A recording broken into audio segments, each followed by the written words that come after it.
사랑의 샘 평화의 소리 KCER 뉴질랜드 뉴스입니다. K-팝 스타들이 오클랜드 한국문화주간 시작과 함께 무료 콘서트를 개최합니다. 페스티벌은 금요일 오후 5시부터 도심의 프레이버그 광장에서 시작되며 한국에서 온 K-팝 아티스트와 DJ들이 공연합니다. DJ 전승원, DJ 도올, 피크보이, 폴 킴과 이네파 루카스, KDA, Verse 3, 최수지와 최수지 댄스 스튜디오, 버라이어티 이서, 체크메이트, 장문영, 아트미스, 프린스 앤 알렉사 등이 출연합니다. 오클랜드 시의회 도심지역 활성화 대변인 바바라 홀로웨이는 어려운 여름을 보낸 후 시의 적절한 행사라고 말했습니다. 홀로웨이는 한국문화주간과 함께 우리는 음악과 아름다움, 여행 및 음식 등 한국의 모든 것에 대한 사랑을 통해 커뮤니티를 도심으로 가져오고 싶다고 말했습니다. 한 정치평론가가 국민당 지도부 교체 가능성을 내비쳤습니다.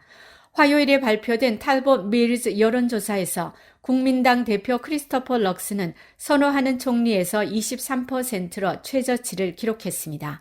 크리스 힙킨스 총리는 선호하는 총리에서 39%를 기록했으며 정당 선호도에서 노동당은 37%로 국민당 35%를 앞섰습니다. 빅토리아 유니버시티의 정치학자인 브라이스 에드워즈는 럭슨이 국민당의 메시지를 다시 궤도에 올릴 수 없다면 리더십 변화가 올 수 있다고 말했습니다. 최근 뉴스 오브 리드 리서치 여론조사에 따르면 우파 연합인 국민당과 액트당 60석이 잠재적인 좌파 노동당과 녹색당 연합 58석보다 약간 앞서 있으나 두 연합 모두 집권에 필요한 61석 기준에 미치지 못했습니다. 2월 뉴질랜드 전역의 임대료가 사상 최고치를 기록했습니다. 트레이드미의 최신 부동산 데이터에 따르면 뉴질랜드의 임대료는 2월에 전국 평균 최고치인 주당 $600에 도달했습니다. 트레이드미 부동산 영업이사 케빈 로이드는 뉴질랜드의 주간 임대료가 2022년 2월에 비해 4%인 $25 증가했다고 밝혔습니다. 2022년에는 평균 주당 임대료가 $570에서 $580로 $10 인상됐습니다. 웰링턴시는 임대료가 가장 비싼 지역으로 주당 평균 임대료는 $695였으며 오클랜드 상업 중심 지역은 주간 임대료가 $620로 약간 저렴했습니다.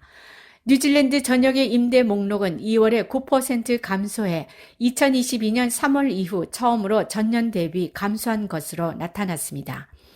말보로에서 30%, 오클랜드에서 23%, 사우슬랜드에서 11% 감소했으나 웰링턴은 23%, 노슬랜드는 21%, 넬슨 태스먼 지역은 13% 임대 매물이 증가했습니다. 2월 공급 감소에도 불구하고 임대 수요가 2022년 2월에 비해 22% 증가했으며 오타고 51%, 오클랜드 46%, 말보로는 29% 수요가 늘어났습니다. 뉴질랜드 통계청에 따르면 2022년 6월까지 한 해 동안의 아동 빈곤율은 전년도에 비해 변동이 없었습니다. 데이터에 따르면 뉴질랜드 어린이의 9명 중 1명은 주택 비용을 공제하기 전 균등화된 가처분 가계소득 중앙값의 50% 미만인 저소득 가구에 살고 있습니다. 그러나 타마리키 마오리의 경우 저소득 가정에 사는 어린이는 7명 중 1명으로 그 수치가 약간 높았습니다. 퍼시피카 어린이의 경우 5명 중 1명이 저소득 가정에 거주했습니다. 장애 아동의 경우는 6명 중 1명이 저소득 가정에 살고 있는 것으로 나타났습니다. 화장품의 50% 이상이 소위 영원한 화학 물질을 포함하고 있으며 이러한 물질이 우리의 건강과 환경에 해를 끼친다는 증거가 증가함에 따라 뉴질랜드 환경보호청은 2025년까지 미용 제품에서 이러한 물질을 금지하기를 원했습니다. 영원한 화학 물질은 PFAS라고 불리며 퍼플루오로알카일과 폴리플루오로알카일 물질로 탄소와 불소가 결합한 수천 가지의 합성 화학 물질로 구성된 그룹을 포함합니다. 오클랜드 대학교 환경학과 부교수 멜라니 카는 PFAS가 분해되지 않기 때문에 시간이 지남에 따라 체내에 농도가 쌓이며 2년 전 미국에서 인간 혈액의 PFAS의 조사에서 99%의 사람들이 혈액에 이 물질을 가지고 있었다고 말했습니다. 뉴질랜드 환경보호청은 비누와 자외선 차단제, 메이크업에 이르기까지 모든 것을 다루는 코스메틱 프로덕트 그룹 스탠다드에 대한 업데이트를 제안하고 있으며 2025년까지 PFAS를 금지할 뿐만 아니라 금지 및 제한 물질 목록이 글로벌 표준으로 간주되는 EU와 일치하도록 성분 규칙을 유럽연합과 일치시키기를 원했습니다. 뉴질랜드 백신 접종 기록이 시작된 이래 가장 취약한 계층은 아이들로 나타났습니다.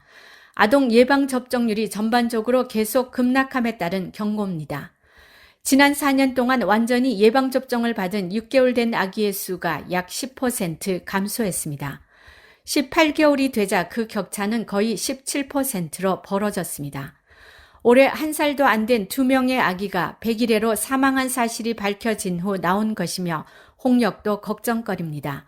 수학과 의사 오웬 싱클레어는 2009년에 기록을 시작한 이후 최저 기록이라고 말했습니다. 오늘의 환율 정보입니다.